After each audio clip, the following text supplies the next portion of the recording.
Welcome to Mortgage Talk 101 here on Super Talk 1270. Time to look behind the numbers. Buying, selling, refinancing. Mortgage Talk 101 addresses real issues in real estate. Now, live from the Super Talk 1270 studios, here's Mortgage Talk 101 host, Joe Sheehan. Good morning, Bismarck Mandan. Once again, this is not Joe Sheehan. We're going to have to change the intro if Joe doesn't get back here. We'll just say it might be Joe Sheehan, your host. I don't know. He's here in spirit. He's here in spirit. I don't know what Joe's doing today. He just emailed me because we have a guest this morning. Joe said, "I'll let you do the interview, Dave." So he bowed out. He's got work to do. Joe is the ghost of mortgages yet to come. Yes, there we go. All right, it is getting close to Christmas. Yeah, folks. very close. All 2 right. weeks Anyway, from today. Dave Floor here, Mr. Housing, Jim Walsh, and our special guest this morning, Margaret Jackson from High Plains Fair Housing. Margaret, are you there? Yes, I am. Can you hear me? We can hear you. We're good to go. Margaret, as usual, since this is Mortgage Talk 101, we have to talk a little bit about interest rates before we get started with you. Okay. So now, Margaret, do you own your own home? Yes, I do. Have you refinanced lately? Yes, I have. Oh, okay. Well, then maybe you're not in line to refinance again. But rates are going down, and it's actually not a bad time to check out refinancing again. So, anyway, let's see. We always look at the Freddie Mac survey. And Margaret, this maybe give you an idea. You know, I don't know if you see where rates are at. Maybe you'd want to go talk to your lender again. But the 30-year fixed rate mortgage averaged 3.93% this past week. That ended today. It was actually up from last week, but because this is an average for the week, actually the last 2 days, Tuesday and Wednesday, rates dropped. I would say so. Actually, this is probably closer to where they were last week at this time. A year ago at this time, the 30-year fixed rate mortgage averaged 4.42%, so about 50 basis points or 0.5% higher or lower than they were a year ago. The 15-year averaged 3.2%, up from last week when it averaged 3.1%, so that actually went up quite a bit.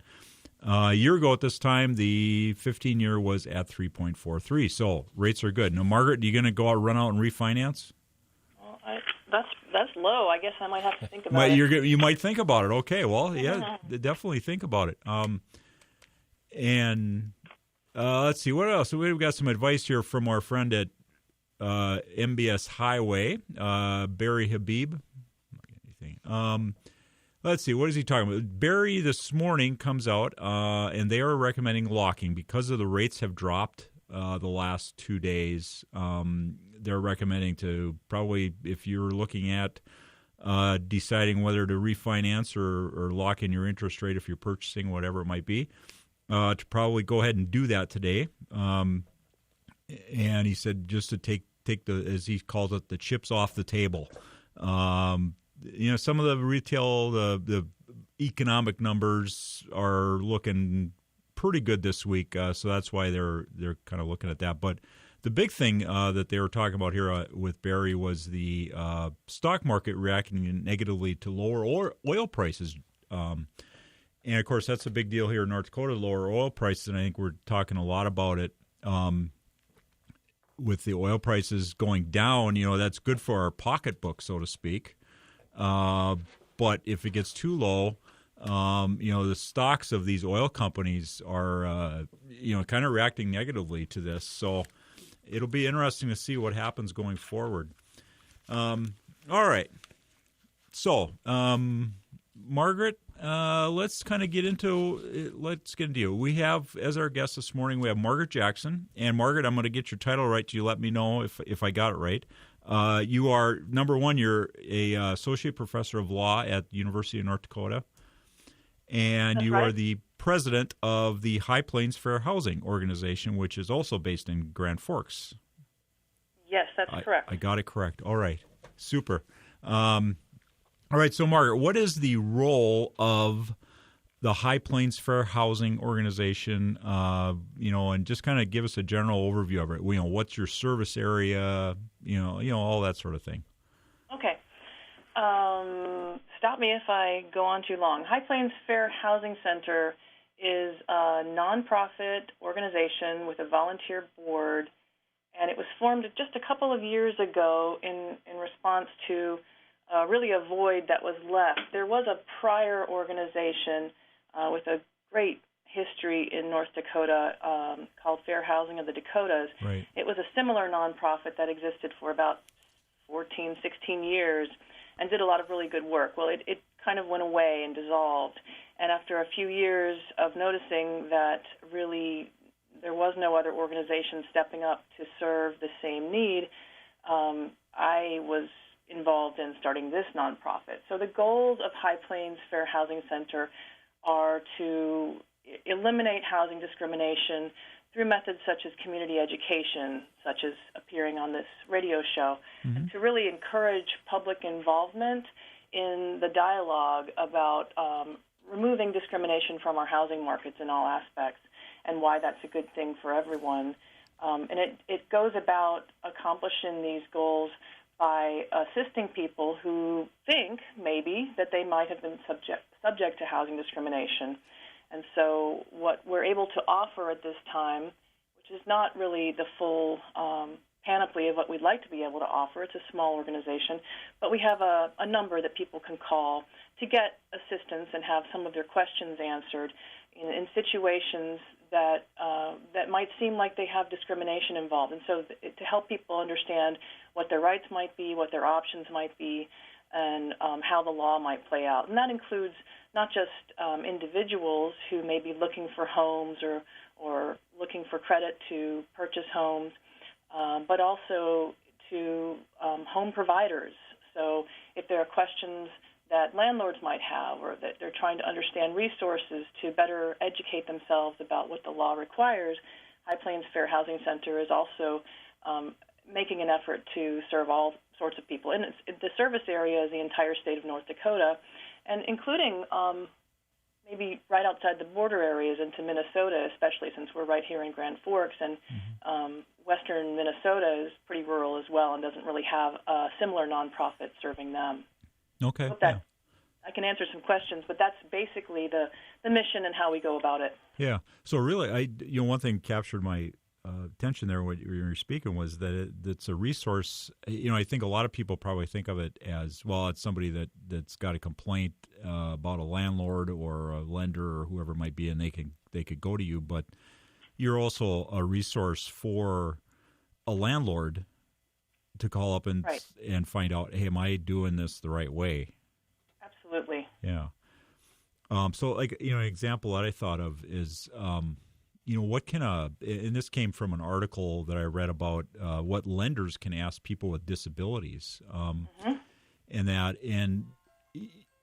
relates and related more to the income part of the equation. And I think Jim's signaling me here. We got to go on break. So, but the question was, what can a lender ask a person with disability? But then also, same thing would apply to a landlord. So maybe Margaret, you think about that during the break, and then we'll come back to that.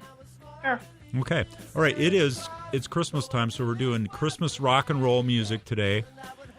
This is the Kinks doing Father Christmas. That's a bizarre one, Jim. Yeah. Okay. All right, we will be back on Mortgage Talk 101 with Margaret Jackson from High Plains Fair Housing. A gang of kids came over and mugged me and knocked my reindeer to the floor.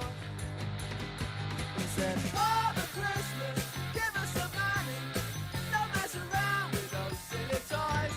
We'll beat you up, don't hand it over. We want your bread, so don't make us annoy. Give all the toys to the little rich boy. Right now, it's 27. Get the app called Radio Pup for your iPhone and take us everywhere you go. Bismarck and Mandan's own Super Talk 1270. All right, we are back. Mortgage Talk 101. I Believe in Father Christmas from Greg Lake of Emerson Lake and Palmer. Not a bad tune. Boy, there's a lot. Everybody's done Christmas songs, right? Yeah. Did you ever sing a Christmas song? Put it out on anything, Jim? Never recorded. Never no. recorded anything? Oh, I do my version of Blue Christmas where I sing like hills. You do that? Yeah, Oh, okay. yeah, All there's right. a line there. Okay. All right, well, that's good. Thank you very much. You're welcome. All right. Folks, we're back. Mortgage Talk 101, Dave Floor and Jim Walsh, and we have our special guest this morning is Margaret Jackson, Associate Professor of Law at the University of North Dakota and the President of the High Plains Fair Housing. Margaret, welcome Center. back. Sorry, High Plains Fair Housing Center. High Plains Fair Housing Center. Okay. Let's get your phone number and that people can call and website. Yes, I was just thinking that it would be a good idea to announce High Plains Fair Housing Center's phone number is area code 701-203-1077. There's also a toll-free number that I'll give, which is 866-380-2738. We have a Facebook page that should be relatively easy to find, and we update it from time to time with current articles and news about housing discrimination and the law. And the website is www.highplainsfhc, with no spaces, highplainsfhc.org. And if you find the Facebook page, it will lead you to the website as well. Yeah. I thought it might be a good idea to just back up a little bit and lay the groundwork for what it is that we're talking about when we say phrases like housing discrimination and credit and lending discrimination. Would that be helpful? Yeah, absolutely, Margaret. That sounds a great idea. All right. So fair housing is a concept that governs all aspects of residential properties, and that includes private and public, and rental and sale and zoning for residential purposes. So it's a pretty broad law. In many instances, it covers things that you'd wonder whether it covers it or not, and the answer is it does, because it covers every aspect of transactions where people are going to dwell or live. And fair housing is the right to obtain housing of your choice free from illegal discrimination. So it's supposed to allow all people to apply for and be considered for the housing that they choose in the neighborhood that they choose, and to promote truly integrated and balanced living patterns. And this language comes directly from the Federal Fair Housing Act, which has been in place since 1968, and really before that. But the Federal Fair Housing Act was passed in 1968 with two purposes. One, to eliminate discrimination in housing transactions and housing overall, and to promote truly integrated and balanced living patterns. Okay. So the Fair Housing Act says that treatment based on your membership in certain categories, basically most of them are things that you can't change, is likely housing discrimination. And I say likely because, as is the case in most instances of the law, there's no right answer sometimes.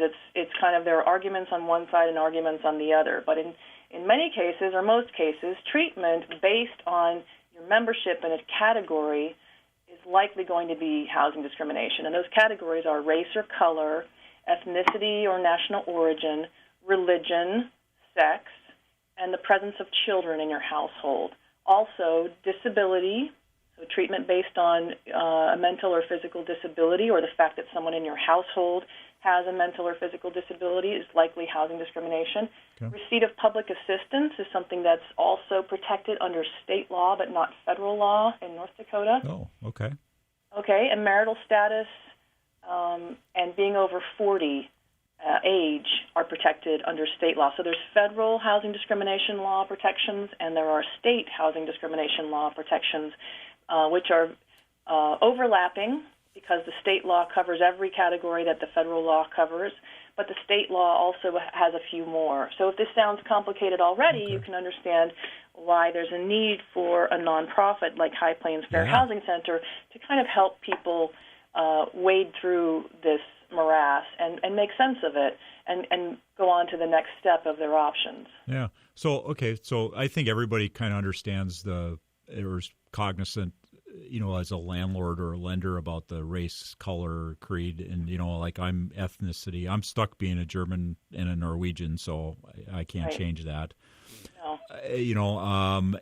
but like the state ones that you mentioned, the public assistance. Is there any other? What are the other ones that the state of North Dakota has that are on top of those federal ones? Yes, on top of the federal ones, the state of North Dakota protects and forbids housing discrimination based on someone's receipt of public assistance. So if the money that they're coming in as income is through some sort of government benefit.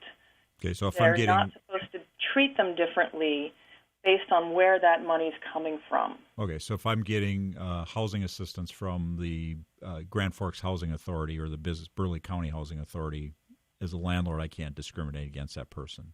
Right, or if the money you get comes from SSI or it comes from VA benefits, for example. Oh, okay. Yep. Right? Okay. So money's money, and so income levels are supposed to be set based on the objective criteria of, what can you afford, what's coming in right now, and they're not supposed to treat people differently because the money that is coming in is through some government program helping support them. Okay. So that's one area where state law protects and forbids discrimination in housing based on that. Also, marital status, which has not been what we lawyers call interpreted very much. There aren't a lot of cases that just explain what that means, but it's out there. So I guess presumably if a landlord or a home seller said, I only sell to people who are married and I won't sell to people who are divorced, perhaps that would be a claim. It's not really clear. Oh, okay. And then same with being over 40. So protecting age 40 and above from discrimination is not something that I've seen a lot of instances where those who are trying to sell or finance or rent housing would say, I don't want people over 40. I want them to be 25. I just haven't encountered that. Okay, so it's there. It's reversed in that if a landlord said, I only want to rent to somebody over 40? No, what's protected is if those who are older are discriminated against. Oh, okay. All right. It's interesting. 40 is the age that was picked. Yes, I don't know where that came from other than to say that I think 40 has been a cutoff under which some age protections are in place for employment discrimination. Oh, okay. Because in employment, we actually have seen employers who try to get rid of the older people thinking in a discriminatory way that older people somehow aren't as good. And so there are laws that say if you're 40 or above, you're entitled to this protection to consider whether the reason you were treated badly or fired is because you're over 40. So it just carried into this aspect. Yeah. Okay. All right. So, and then going back to the marital status, so there's something in the state century code or law, and it talks about marital status with this, but there hasn't been a test case in the court I'm not system aware of anything that really explains it, other than, there was some litigation and some action in terms of whether that would allow, I don't think we have time, and I don't have the immediate knowledge to get into it, but there was a time when cohabitation was a felony between persons of the opposite sex who were living as though they were married if they were not married. But there was this protection of marital status, so I think someone sued and said, hey, you can't prevent unmarried opposite-sex couples from living together. And that's not what the law means, because the law does allow landlords to say, I don't want unmarried opposite-sex couples living in my rental. I remember that coming before the legislature or something. It was quite a long time ago. Yeah, interesting. Okay, now how about the zoning? You mentioned zoning. We're probably going to run up against the break here, but do cities have a requirement about zoning ordinances? Zoning is complicated, and I guess what I can say about it is that if zoning restrictions and ordinances that are created by a city prevent people who are in these protected categories, say, based on ethnicity or national origin or race or color or people with families with children. Okay. If the zoning ordinances prevent them from living in certain neighborhoods or having the housing choice based on their status as a member of the category, they could run afoul of the Fair Housing Okay, Act. sure. All right. Okay, we are up against our second break, and we're going out on Waitress's Christmas wrapping. I don't know what that is, Jim. Okay. It's new wave. All right, we'll be back with Margaret Jackson. Okay.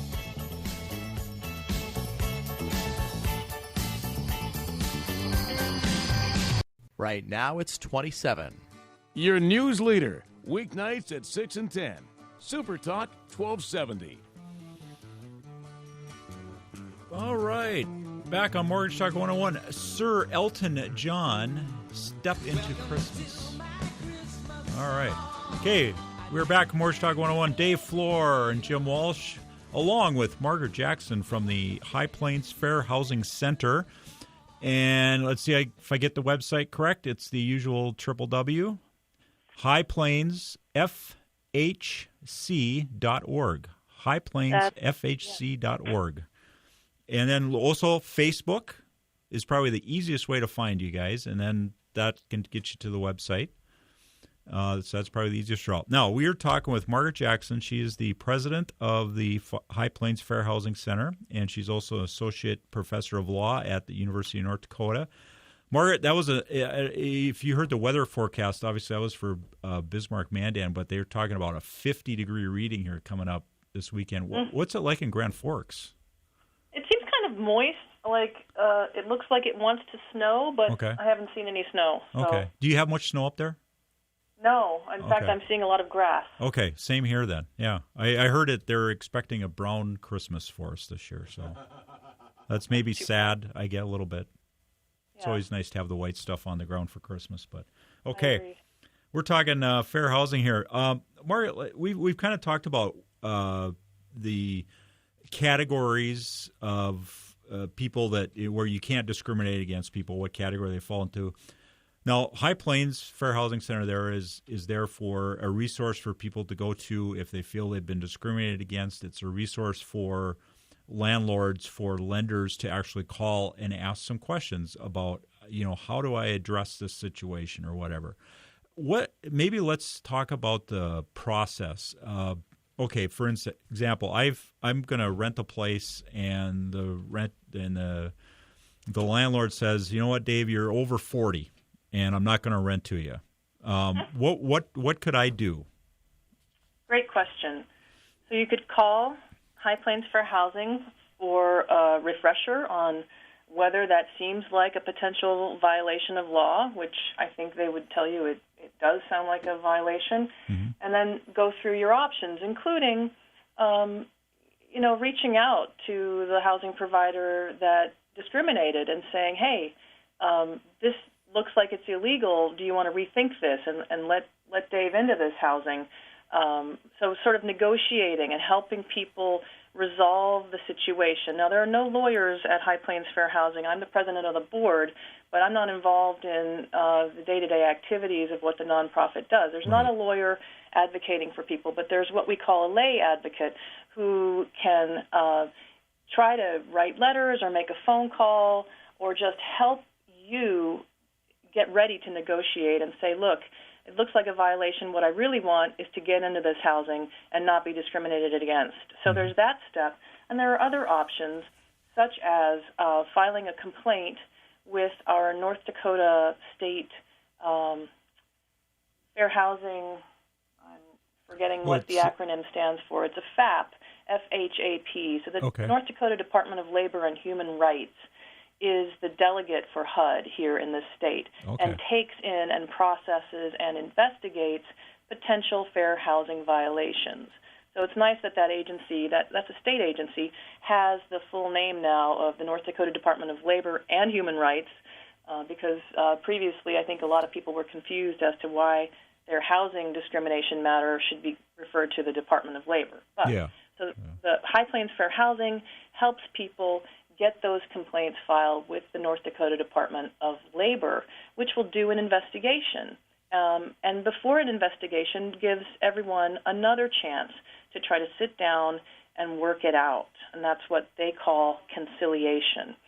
So there are many steps along the way, up through and including the Department of Labor. If conciliation fails and the parties can't agree on how to resolve it, then the Department of Labor will do a full investigation and do a full report on whether the law was violated or not, and it makes a determination. That's what that agency is there to do. And so we're still not in court, right? Yeah. This is still something that people can do without the help of lawyers, but sometimes they find that it's helpful to have some assistance. You know, we have a lot of people with disabilities or people that have other issues that for whom this is a really overwhelming process. And so High Plains is just trying to be kind of a guide and an assistant to get these claims in front of the agency that should be looking at them. And then after that determination is made, if it's in the favor of the person who brought the complaint and the Department of Labor determines that it looks like there's reasonable cause to believe that discrimination occurred, then a court action is still possible. And in fact, the Department of Labor will go ahead and bring it to court on your behalf, really representing the state of North Dakota, because the state has an interest in eliminating housing discrimination. So the state would bring this with the Department of Labor as a party and the individual as a potential party, again, without the individual needing to find a lawyer. So a lot of people just don't even know that these options are available. Mm-hmm. If they feel like they might have been the target of housing discrimination or that some worse terms were offered to them, whether higher rent or worse credit terms because of their membership in a protected group, but they feel like they don't know what to do about it. They're not aware of these options that are available that the system provides to help get rid of housing discrimination and enforce the law. Yeah, and I think that's probably true. A lot of people think, well, okay, I just have to put up with it, and right. And this is really and really what I got out of that, Margaret, was High Plains is there. They are not going to. They're there simply as a resource and a guide for somebody to help them through if they think they've been discriminated against, or for the providers to use as that resource to say, okay, I don't want to mess this up. I don't want to discriminate against somebody like Dave that's over 40 and he's German, Norwegian, and all that good stuff. So, right. Yeah. Okay. That's very true.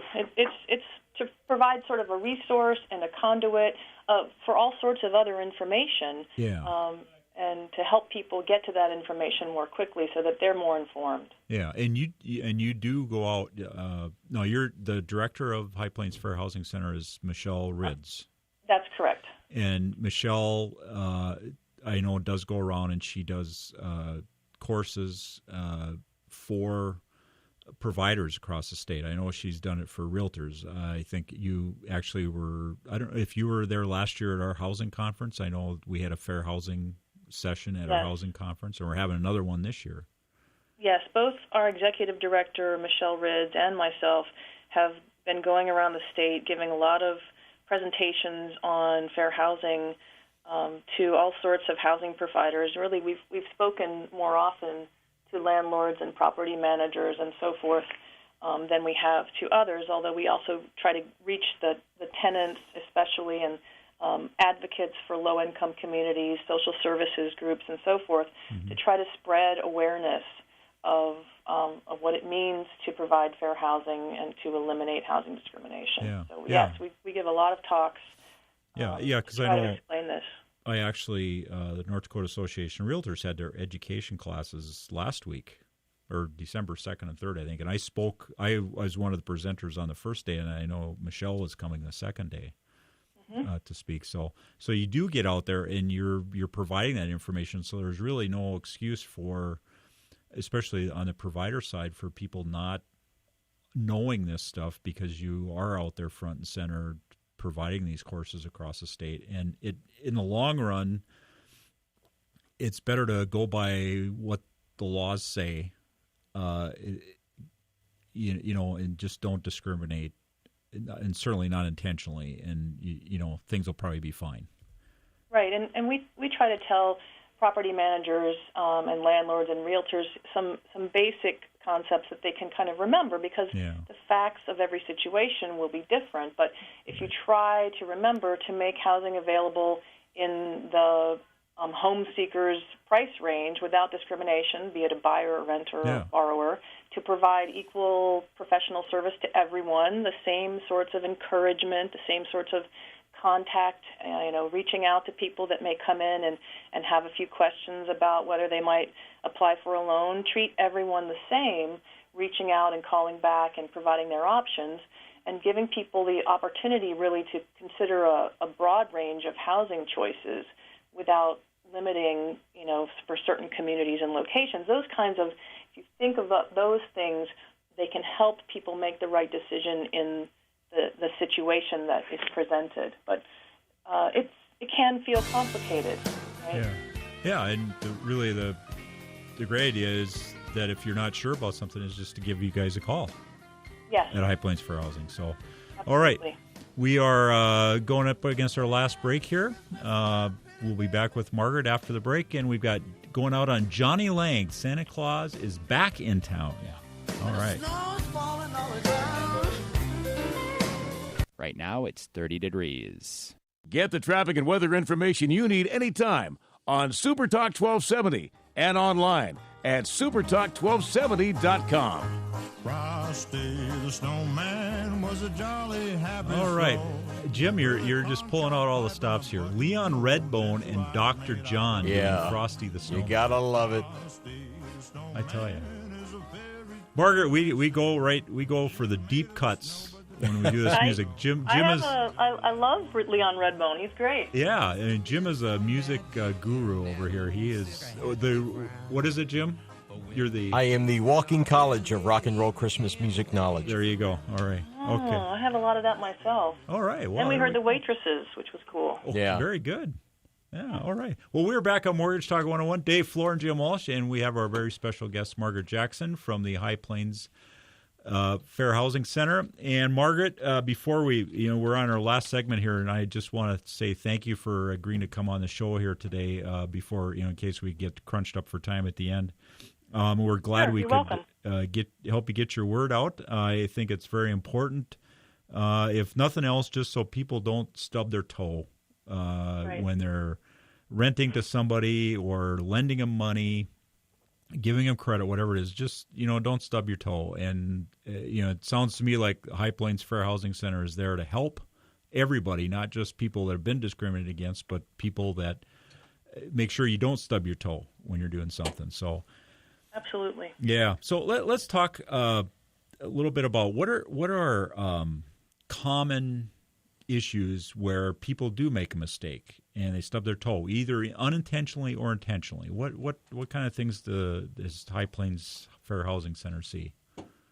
I think what we have seen a lot of involves failure to reasonably accommodate people with disabilities. Okay. That's something that the North Dakota population has a fair number of persons with disabilities, and understanding that the law requiring reasonable accommodation in typically what we see as a rental situation requires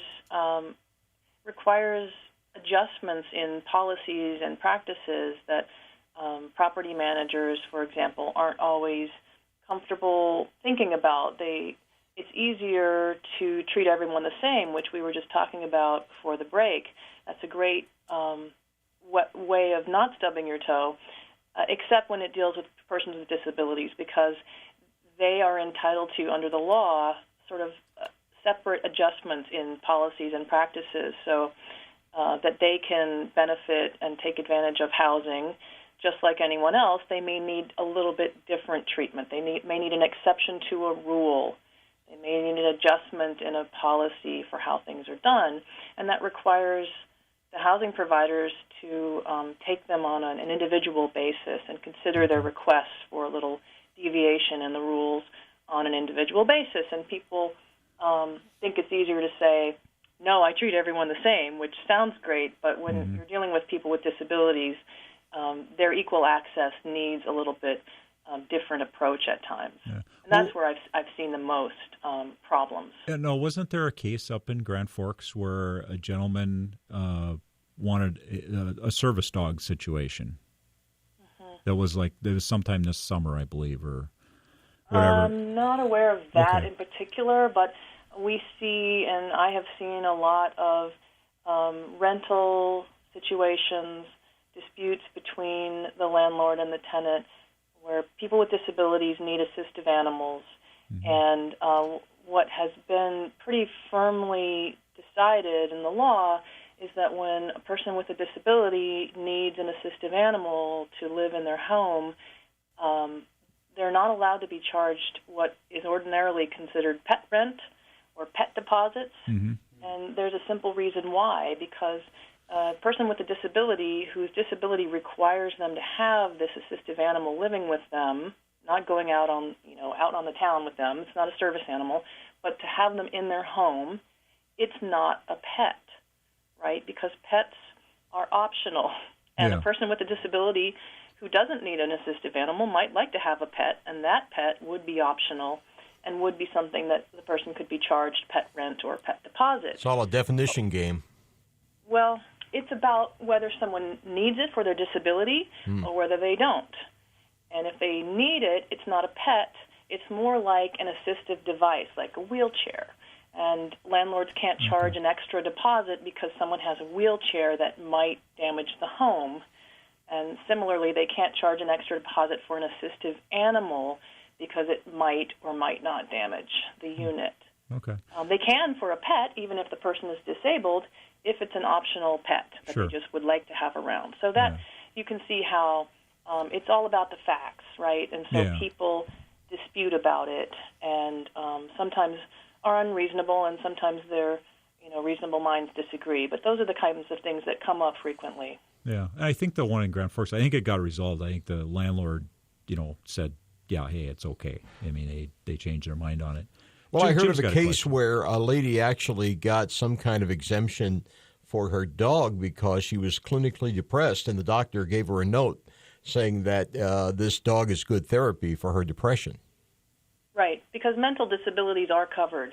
So a person with a disability is not limited to persons with physical disabilities. It covers mental impairments as well, as long as they substantially limit someone's major life activities. So if a medical provider determines that having an animal in the home is going to assist with ameliorating the symptoms of a disability, a mental disability or ailment, then that's a basis for having an assistive animal in the home. Okay. Margaret, another question. Is there any, say if I own a piece of property, and that's the only piece of property I have. It's a one-unit house. Do these laws apply to everybody across the board? Even I own a one-unit house, and that's all I'm renting out, versus a big property management company that's got hundreds of units. There are some exemptions from the Fair Housing Act. The exemption for rentals is 4 units or less if the owner is living in one of the units. Oh, okay. So if you were renting one house, I think you would still be subject to the fair housing laws. If you were living in a duplex and renting the other side of it, then you would be exempt. Okay, so in that case, because I got a duplex and I'm renting the basement out, and it's a legal apartment, I could say, well, I only want somebody that's over a certain age in there. Right, I believe you would be entitled to the exception. Okay. Now, I thought I've heard that there was something, but I didn't know what it was, and that makes sense to me. It's owner occupied. Yeah. Small buildings. Yeah, that makes perfect sense to me. That should be an exemption. Anything else that they come across? I mean, is there, besides the disabilities, are there any common issues that come up, or? Well, we see from time to time what looks like discrimination against Native Americans, or sometimes against other ethnicities, new Americans. We have quite a more of an immigrant population than maybe North Dakota once had, and we've seen some some differing treatment or some what it looks like refusal to deal with people once an accent is heard, and those are things that are of concern. Also, discrimination against families with children sometimes comes up as well, and that's prohibited. So, we see in North Dakota what we see nationwide, which is, I think the stats are that disability discrimination is in housing is one of the most numerous types of complaints that are currently and recently being filed. Okay, so it really comes down that's probably the biggest thing. Well, what kind of accommodations do property owners need to make for, say someone is in a wheelchair and I've got an apartment, am I obligated to do certain things to make that accessible for a person? Well, that's a complicated that question. Answering that question would require a lot of different parts. But let me just say briefly that the law requires newly built homes and homes, apartments, multifamily housing built after 1991 is what I meant to say, to be accessible and adaptable under certain standards, which are too complex to go into. But say if you're just renting out an apartment that doesn't already violate the law because it's fine, it was built a long time ago, say, the requirement under the law is to provide a change in policies and rules and procedures for someone with a disability, such as in a wheelchair, but not to make physical changes to the building unless the tenant requests them and the tenant can pay for them. Okay, there we go. With the reasonable accommodation in terms of policies, rules, and practices, that might involve a cost to the landlord or the housing provider, and the landlord or the housing provider would have to pay for it because usually it's not that much money because we're not talking about modifying the building or installing anything. But so that's separate from a reasonable modification of say, the doorway or the bathroom. And if the tenant wants to install something to allow them to live there with their physical disability, then the tenant needs to be allowed to do that at their expense. Okay, all right. Well, that's for private landlords. The rules are different for publicly supported landlords, and they would have to pay for the physical modification. So again, there's a lot of law there. Okay. So all right. Well, Jim is kicking us off. For resources. Jim's kicking us off with Fats Domino doing Jingle Bells. So, Margaret, thank you very much. And hopefully we'll have you back on. You are going to be in Bismarck again for our housing conference, I believe. All right. Correct. In February? Yep. All right. Thanks, Margaret. All right. You're welcome. Take care. Merry Christmas.